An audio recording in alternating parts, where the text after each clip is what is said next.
Coach, whenever you're ready. Well, first, I just want to acknowledge our fans. That was great to have them out there. It was good to see people in the stands, and you could feel it. It was an environment that we just can't recreate in practice, and something that we discuss with our players of just as you perform or prepare to perform, remember there's going to be that factor. And so today it was great for our guys to be in there. It was great to see the fans and to interact and have their interaction on the field. And I think our guys appreciated that. I know it helped us. I know at times it also allows us a chance to be able to learn from just the performance that we need to have as we get out there in front of people and we go to execute. And so there was plenty of things that we did do well today as far as stuff the coaches have been hitting and emphasizing with each group and each unit. And then some things that we got to work on, which is great. We have a practice on Monday that we get a chance to come back to and clean things up and then talk about what we're doing moving forward when we get into this time where finals are happening, guys have a chance to take a little bit of a break, and then we come back in June and get started. So there's a lot of things that are going to be happening here this next week and moving forward. And then we all know about the June 1st and having campuses open back up and opportunities for camps and opportunities for visits. So a lot of things, but today the focus was coming out, operate, execute, and seeing these guys just go out and play smart, play hard, have fun, and just cut it loose, playing the game. The only way you get better is playing the game. And so we saw, at least from, without going back and watching the tape, what I saw, some solid execution with our blue offense. Thought the blue defense played well. Our second offense did not move the ball very well or very consistently, but I think that's because the defense had been playing really around the football fast and getting to them. Special teams, we got our work in, and those were all just a tempo that was not live today. We wanted to get our specialists some work. They executed that. We wanted to get the communication from each sideline, getting guys on and off. And as simple as it may have looked, that's not hard to do. So appreciate our coaches and the players. We walked through that this morning. They had a chance to focus on those type of things, and it all went well. And then just to be in a game-like atmosphere, we had TV timeouts. We had officials out there. We've got media on the sideline. So just creating that environment, giving us a chance to get a taste of that as we move into that next phase and start getting ready for the summer. So with that, open up for questions. First question from Brian Matthews. Yes, Coach Harsin, thanks for speaking to us. I wanted to ask you about a couple of guys that weren't out there today. Alec Jackson, T.D. Moultrie were two of them that I guess didn't play or weren't out there, and just what's their status? Yeah, both guys they're part of the team right now. They just weren't out there today, and as we move forward, those guys have been a part of what we're doing, but today they were not, and those are things that we're still working through, and neither one of those guys at this point, so don't make it any bigger than it is. They just weren't out there today for different reasons. Justin Ferguson. Bryan, you said that you saw solid execution out of the first-team offense. What did you see specifically from Bo in kind of running the new scheme? Well, he made good decisions. That was one of the things. You see Bo, he's got escapability. You know that he can throw it. And I thought he made good decisions. He checked the ball down. We had some deeper throws that were called, but they weren't open, so he checked it down. He found the underneath throw. He made good decisions in the red zone. There was chances to possibly scramble and throw one, and he pulled it down and ran it, and were able to get us in a first down situation. We had the turnover. We had the fumble. I thought we were driving well. We had a couple fumbles in there, and those hurt us. You got to be able to hang on to the ball, and so we're going to go back and work through those. But overall, his efficiency and making decisions was one. I thought the other thing is we wouldn't know this, but getting us into the right play. There were some check plays and different things that we had called that he has to make decisions on. We changed the tempo up several times, and so he's got to be able to communicate that. So there's really several things in there that I thought Coach Bobo did a good job of really challenging him and making him operate. And that's what you want to see from your quarterback. You just want to see him operate all the different things. And in a scrimmage, it may not even be that much in a real game. You kind of have a plan for the game, but in a scrimmage, you're taking everything from the 13 practices we've had, and you have it all in one plan. And so you're just recalling different things. He was able to do that. ultimately, the ability to make great decisions. We made some really good throws. I thought he had a couple that we needed to come down with. And the guys around him, you got to go up and make plays. And there's some of those opportunities that we could have done that. And we ran some wrong routes. He's got the bead on where he wants to go with the ball, and we didn't run the right route. And, again, nobody sees that from the stands. We know it as coaches. We know it as players. And you're not quite sure what's happening, but there was some poor execution in some of those areas, and he was able just to move on. He moved on to the next play. That one didn't go well. On to the next play. We convert a second or a third down. We move the ball. We're able to put points on the board. And I think one of the things Bo has is a weapon. When you get out there and run, you can see he's got the ability to extend plays and make plays, and he did that today. So I felt like it was solid. I think when guys around him are playing well, and it's not just that position, guys around him are playing well, and we're running the ball effectively, we're making catches I think we're capable of making, then our quarterback's going to play really well, and he's going to play excellent at times. But that's really about everybody on the offensive side helping that position and creating those opportunities for the quarterback. But overall solid. I want to go back and watch it. There's going to be plenty of things that we nitpick. And that's the one thing about that group. I think Coach Bobo's done a good job. That's what you should do with that position. Really, every position is really analyze it and evaluate every little detail, break it down, and then work on what you have to fix it. Nathan King.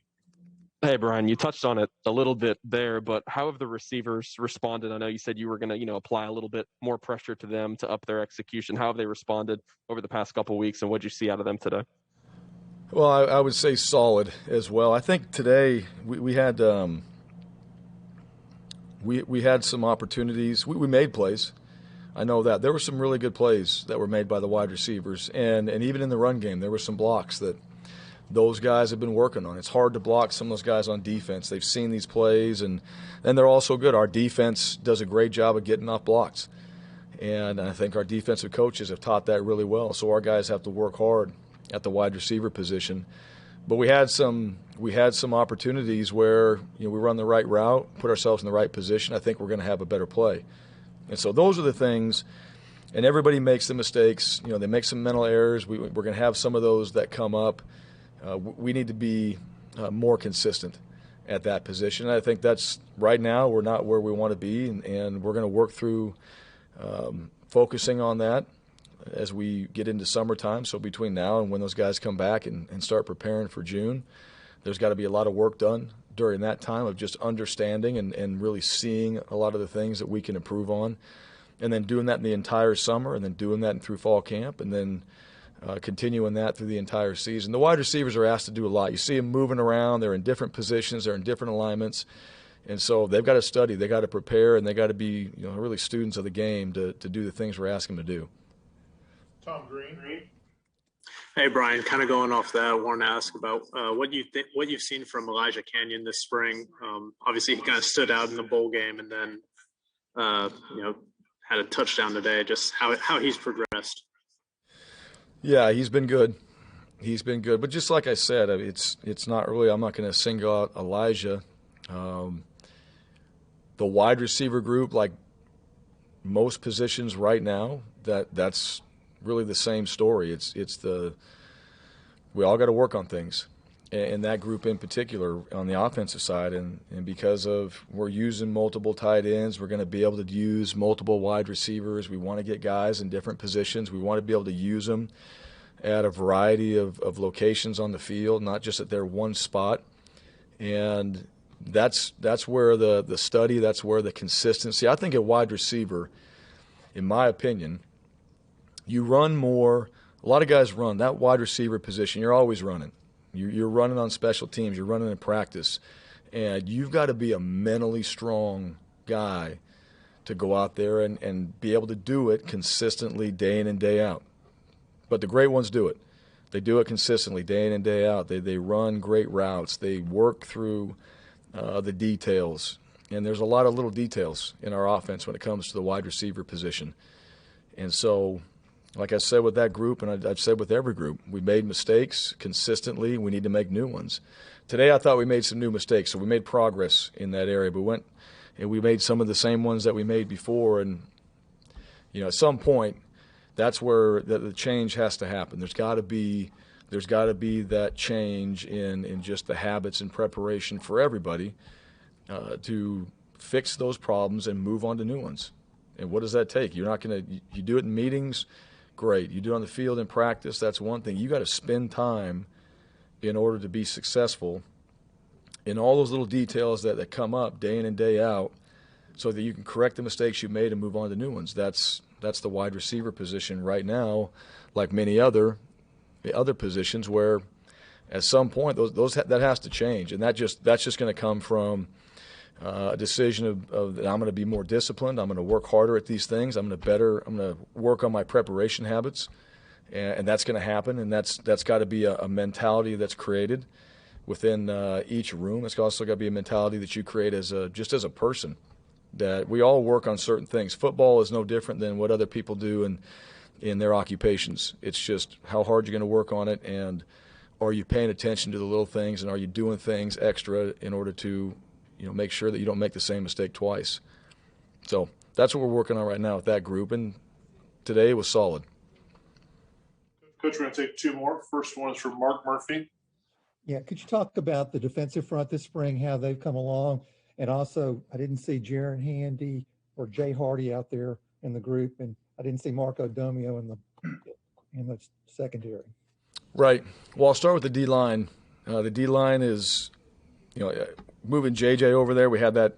I remember I mentioned that, and I think he's been a great addition to the D-line. That's helped us. We know that Jeremiah Wright is out, and so to have JJ over there, that's helped. I think those guys up front have been doing a very good job. I think Coach Easton, I've been over there with his guys during his individual and during the work that they do, and they do. He does a great job with his individual. He does a great job of teaching that position. I think those guys are learning a ton from him, just how to play it and how to do it at a high level. And then D-line is about effort. Once you understand that, you just get bigger, stronger, faster, then it's about effort. You're going to go get double teamed. You might get 3, 4, 5 double teams in a row. You got to keep going hard. Then you get that one-on-one. It's a chance to win it. Do you have enough juice left in the tank to get that done? Do you have the proper technique and using it at the right timing to get that done? Those guys have done it. They seem to hold up today. Hard to tell with the quarterbacks and the sacks and all that. They weren't live, so as they come off and tag, I believe those guys are making those plays. I really do. I think the D-line's worked. On tackling, you see them making plays on the running backs, and they're holding up their end of the bargain up front, and guys are having to bounce. And when tailbacks have to bounce, if you're running something inside, it should force it to linebackers and safeties where they got to go make plays. I thought the D-line was able to handle that today. There was a couple runs inside that shouldn't happen to us on D-line. We should be in the right gap, and we should be able to hold that gap and not allow the back. Tank had a run, and it was a great job by the O-line, but the D-line, we gave up the inside A gap, and we can't do that. We can't do that, and those linebackers have to be in a position to play off that D-line. So overall, those guys have continued to get better, and I think making some moves on that side. I think the way that Coach Easton's developing those guys, you'd want 15 more practices to keep going. We don't get that. So we'll fine-tune a few things on Monday, and then those guys will have to do the work on their own before we come back in the summer. And if they'll keep doing it and they'll keep working on it, then those guys up front, they're going to keep getting better, and we're going to look like a better front because of the effort and technique we play with. Yeah, Hardy. Same thing. Those guys weren't out there today. Various reasons, and just weren't a part of